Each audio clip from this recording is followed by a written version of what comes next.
E aqui em nosso estúdio eu recebo o presidente do Sindicato dos Trabalhadores do Poder Judiciário de Mato Grosso do Sul, Dionísio Gomes. Boa noite, Dionísio. Boa noite. Quais são os principais problemas enfrentados pela categoria? O principal que a gente vive hoje é justamente a questão da defasagem salarial, né? Ao longo dos últimos anos, a categoria vem perdendo esse poder aquisitivo e tem causado assim, muito problema a todos os trabalhadores do judiciário.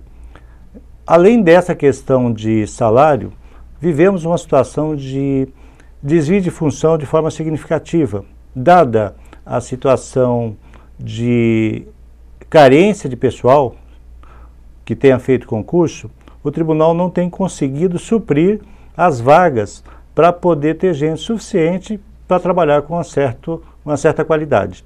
Bom, o que ocorre? Os nossos servidores têm trabalhado fora de horário, né?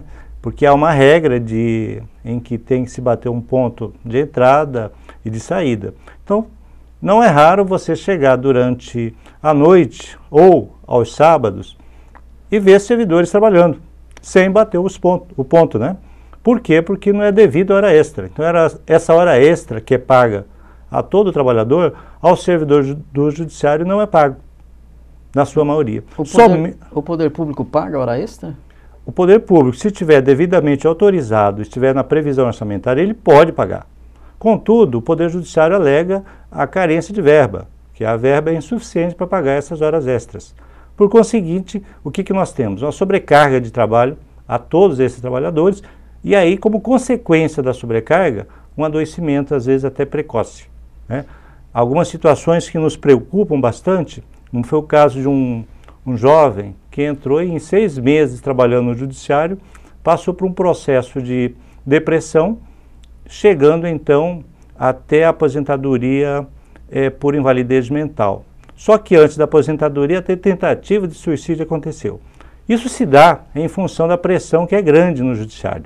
Então, o judiciário ele tem metas a cumprir e trabalha tecnicamente. Então, essa pressão é muito forte e o servidor é que é submetido a essa carga, de forma geral, né? E a nossa preocupação, em primeiro lugar, é, claro, dar condições dignas de que ele tenha, que o seu salário possa suprir suas necessidades. Mas também a questão qualidade de vida que ele possa ter e que está deixando hoje a desejar. Agora, Dionísio, que tipo de desvio de função que está ocorrendo? De forma prática, um agente de serviços gerais, né, que é um dos cargos existentes na estrutura, que tem um salário um pouco menor, prestou concurso, digamos, para determinadas atividades de complexidade pequena. Esse agente de serviços gerais, como ele está na estrutura, ele acaba tendo que trabalhar fazendo serviços de analista, né, que é um serviço de maior complexidade e não recebe por esse serviço que ele presta à comunidade também. Bom, também é comum nós encontrarmos situações desses cargos, dessas pessoas que ocupam o cargo de serviços gerais, de auxiliar judiciário, por algum motivo, por não estarem preparados, mesmo, a grande maioria se prepara ali dentro do trabalho. Mas alguns que cometem alguns erros, é comum serem submetidos a procedimento administrativo, como se eles fossem responsáveis por uma atividade para a qual eles não prestaram o concurso. Mas quantos funcionários seriam necessários para trabalhar minimamente tranquilo no tribunal, Dionísio? Hoje nós necessitaríamos de ter um suprimento de pelo menos, teríamos que trabalhar com pelo menos meia dúzia de pessoas em cada cartório. A média normal é de 3. Quando há, então, essa pressão de quantidade de trabalho, alguns servidores, no caso específico as mulheres, é comum, pegam uma licença médica, uma licença gestante, a sobrecarga acontece também de forma natural àquele que ficou trabalhando. Mais dia menos dia ele apresenta então algum tipo de problema e vai ter uma licença médica, vai ter um atestado e a sobrecarga continua. Bem, o nosso judiciário, né, a preocupação do sindicato é que o nosso judiciário do Mato Grosso do Sul é um dos mais céleres do país.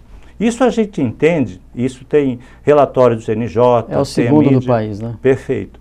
Só que o nosso servidor, a gente percebe claramente o comprometimento dele, porque nós já chegamos a fazer, numa determinada comarca, uma inspeção em loco, vamos dizer assim, e encontramos servidores em férias trabalhando, porque eles queriam cumprir os processos. Bom, E aí vem a pressão também do próprio tribunal, porque se esses servidores não cumprem esses processos, que têm metas a serem atingidas, são submetidos a procedimento administrativo também. O sindicato acaba tendo que atuar em situações de resolução de conflitos, colocando advogado, para que esses servidores não sejam demitidos. Agora, existe alguma programação de concurso para suprir essa necessidade, Dionísio? Tem. O tribunal ele tem uma programação de concurso agora recente, mesmo porque ele tentou prorrogar um concurso que já, pela legislação, pela Constituição, não poderia mais ser prorrogado, e o CNJ anulou essa prorrogação de concurso agora no mês de fevereiro, e o tribunal vai ter que providenciar rapidamente esse concurso, porque as lacunas que estão ficando, dada a aposentadoria e exoneração de vários servidores, exoneração a pedido, já teríamos assim uma necessidade de suprir imediatamente pelo menos 60 vagas. Agora, com relação ao salário, qual que é o percentual que vocês estão pedindo, Dionísio? Nós estamos trabalhando dentro de uma hipótese bem razoável, que é um patamar de 18%, que ainda não repõe todas as perdas que nós temos já ao longo de alguns anos. E esses 18% também o sindicato não é inflexível para dizer que é somente 18%, né? Só teríamos então assim uma posição fixa, rígida. Não, pelo contrário, nós queremos trabalhar um plano de cargos para corrigir os desvios de função, se houver uma proposta razoável do tribunal, com um patamar de reajuste significativo ao servidor. Também com uma proposta de correção desses desvios de função, de proposta também que possam efetivar o pagamento de horas extras, para nós estamos abertos à conversação. Qual que é o próximo passo depois dessa paralisação de advertência, Dionísio? O próximo passo é o seguinte: o desembargador Hildebrando, né, com o qual nós nos reunimos hoje, ele